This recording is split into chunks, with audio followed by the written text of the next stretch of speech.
When I first saw the effect of me coming out of the urinal, I was screaming with excitement.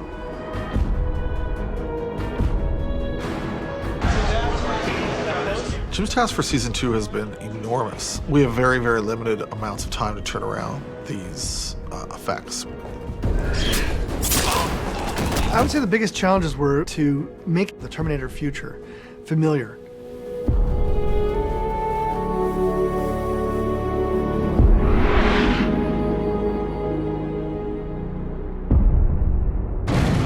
My job primarily is specifically to explore the possibilities of the visual storytelling of the show. Whatever visual effects appear, I think those are incidental to what you're doing. And I think that we've very rarely written something that is just doing an effect for an effect's sake. It begins with an idea, and the idea is character-driven. Josh writes character arcs. And what's really cool about that is that it means something.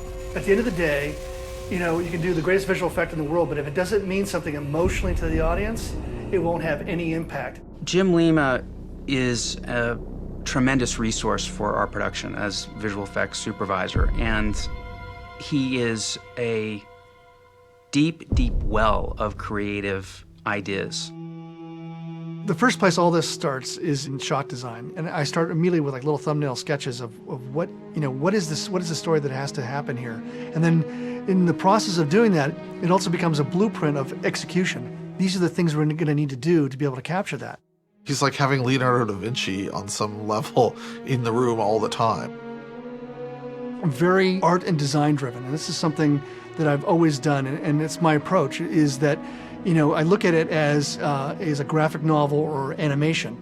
And what do those things start off with? Those two particular pieces of entertainment start off with drawings. We'll sit at a production meeting and he will pass me notes that have crazy ideas on it. He had one about the eel in Weaver's office being the key to a time machine. And it was, you know, just completely out there. What we're trying to do with digital visual effects is tell the story. It's always in service of the script that we create digital visual effects. We can ever do several versions of this if you like. We can ever do this and the recoil this way. You know, so then that way it'll look like things either head this way. Yeah, exactly. You have to go in with a plan. The storyboards, the script, the shot breakdown. I work very closely with the directors and the executive producers on before we go into battle, here's what we're going to do. And again, she can do this all in slow motion. You know, she can do it at like a half speed, and then I'll speed ramp it, and then we'll have the actual vehicle smash.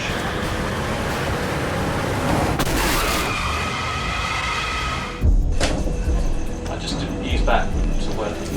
Terminator Heart was designed by Jim Lima, who designs all endoskeletal type things here, and he did a fantastic job, as you can see.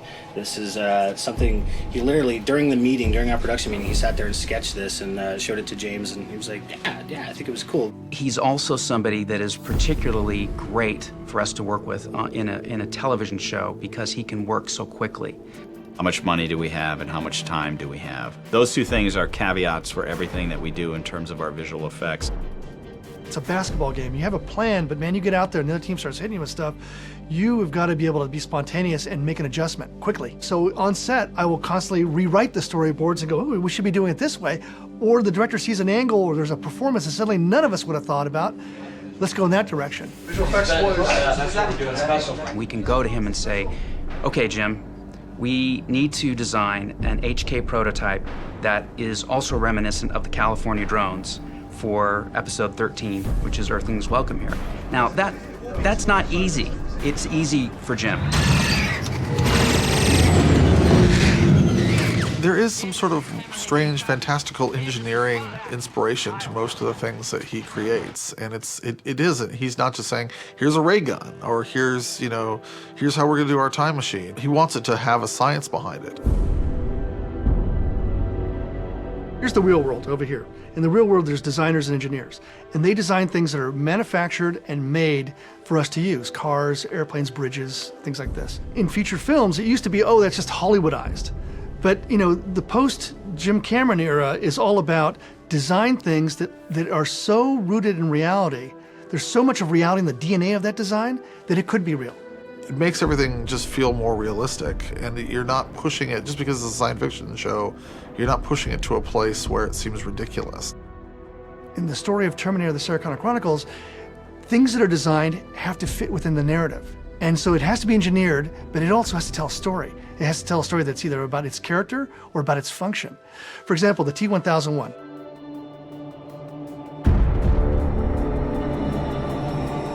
When the T-1000 was first introduced in 1992 in Terminator 2, Judgment Day, it was an incredible leap forward. There was a shift in technology and possibility in filmmaking. But then something happened, something that wasn't good. It became ubiquitous. Suddenly, everything was being morphed. You had dishwasher commercials that were morphing, and tire commercials and jelly bean commercials. Suddenly, everything was morphing. We had a precedent. We had a precedent from Terminator 2. And I really laugh at our initial conversations about it now because we talked about it and Jim said, I think we'll be able to do it faster, and I think we'll be able to do it better, and I think we'll be able to, do it cheaper. After the urinal morph, which took the 90 different passes, I said to Jim, I thought you said that all this morphing thing was easy now. He's like, I was wrong. It was really tough to sort of get it to the point where it kind of looked right.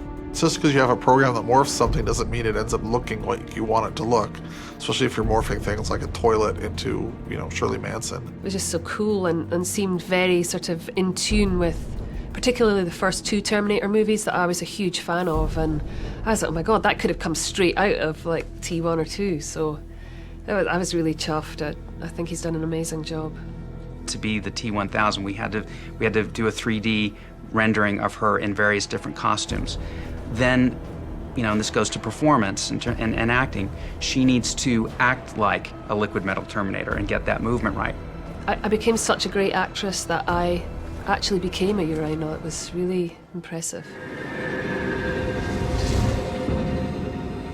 Sorry I pissed you off, Mr. Tuck.